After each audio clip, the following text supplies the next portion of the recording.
Bonjour, bien-aimés dans le Seigneur. Bonjour à tous et à toutes dans les quatre coins du monde entier. Nous sommes dans notre émission La trompette du soir, la trompette de la soirée. La soirée pour nous ici commence à 18h jusqu'à une certaine heure. Alors bien-aimés, cette trompette que Dieu nous amène maintenant nous conduit à comprendre que un tuyau puissant qui est quitté du ciel est venu sur la terre et est ouvert. Le tuyau qui restaure des hommes aimés par Dieu, des hommes qui aiment Dieu et tous ceux qui concourent au bien de ceux qui aiment Dieu, la fidélité. Nous allons parler de la fidélité. Notre Père Céleste est fidèle en toutes choses. La Bible dit qu'il veille sur sa parole pour l'accomplir. Alors si Dieu, à la fin de la journée, est en train de me parler de la fidélité, de parler, c'est parce qu'il a vu en nous l'infidélité et il nous attire à la repentance, à la conversion et à la réconciliation. Nous sommes dans la prière. Dans les différents espoirs de la vie en cette journée, Père, dans mes rencontres, dans ma parole, dans mes pensées, dans mes regards, j'ai vécu l'infidélité, même dans la manière d'où tu devais occuper la première place en toute chose dans ma vie. Père, je te demande pardon pour moi. Je te demande pardon pour mon frère, pour ma soeur, connecté à ce message, cette trompette en ce moment. Accorde-nous la grâce de voir les avantages de la fidélité et les inconvénients qui se trouvent dans l'infidélité. Père, nous comptons sur toi et nous savons qu'un lion ne peut pas accoucher un serpent,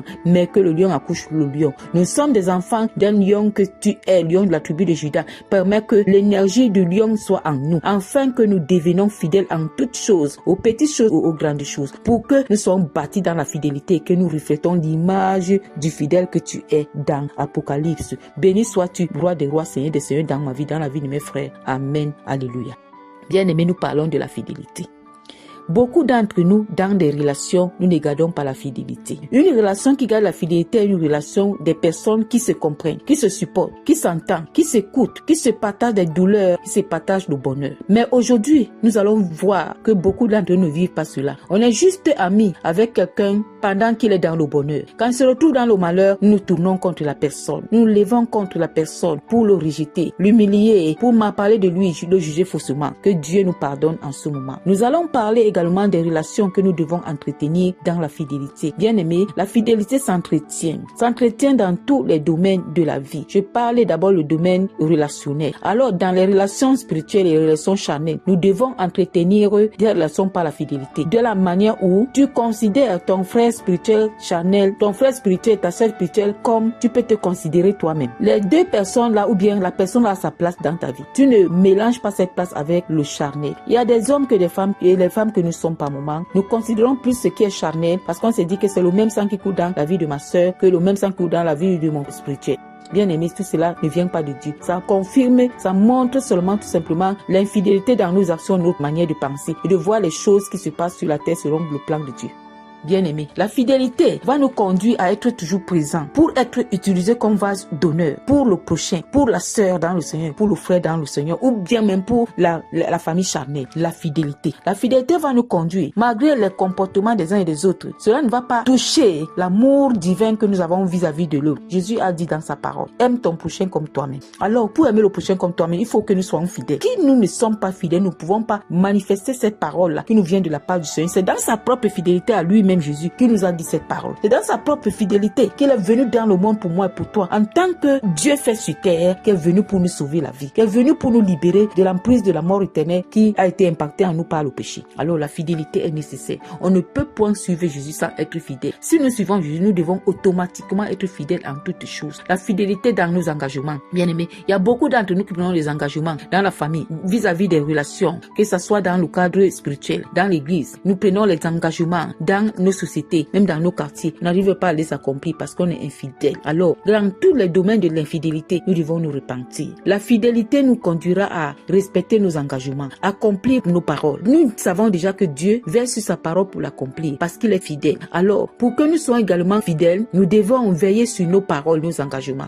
Et quand bien même on se retrouve dans un péché quelconque vis-à-vis du frère et du sœur, nous devons nous repentir, reconnaître notre faute, nous soumettre, nous le prendre à notre place. Parce que nous voulons que les les hommes fassent du bien de nous, mais nous devons aussi faire le bien aux autres. Donc, il doit en avoir un aller-retour qui est équilibré par le bien. Nous ne devons pas laisser la balance du frère tomber à la manifestation du mal, mais nous devons permettre que le retour que nous donnons aux frères par la manifestation de l'amour, que cela soit équilibré et que nous manifestons la fidélité qui est nécessaire pour donner la vie à l'amour. On ne peut pas dire qu'on aime si on n'est pas fidèle. Et l'amour nous conduit à la fidélité. Dans l'amour, on voit la fidélité dans tous les domaines. Dans l'amour, on voit le respect des engagements. On voit les paroles, manifestation des paroles. On voit le vécu des paroles. On voit le respect réciproque, l'amour.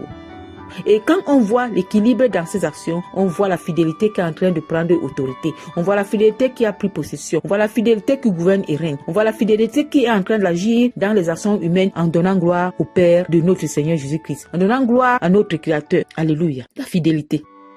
La fidélité dans le soutien réciproque dans les foyers. Quand le mari est dans les situations, la femme doit la soutenir. Il n'y a pas un moment où on se retrouve que au moment où il y a des problèmes, le mari a des problèmes, la femme veut divorcer. Quand le mari ne travaille plus, la femme veut partir. Quand la femme ne travaille plus, quand la femme est malade, le mari veut abandonner, ainsi de suite. Alors, il faut aussi que la fidélité apparaît à ce niveau-là pour nous compléter en tant que des personnes bâties dans la fidélité.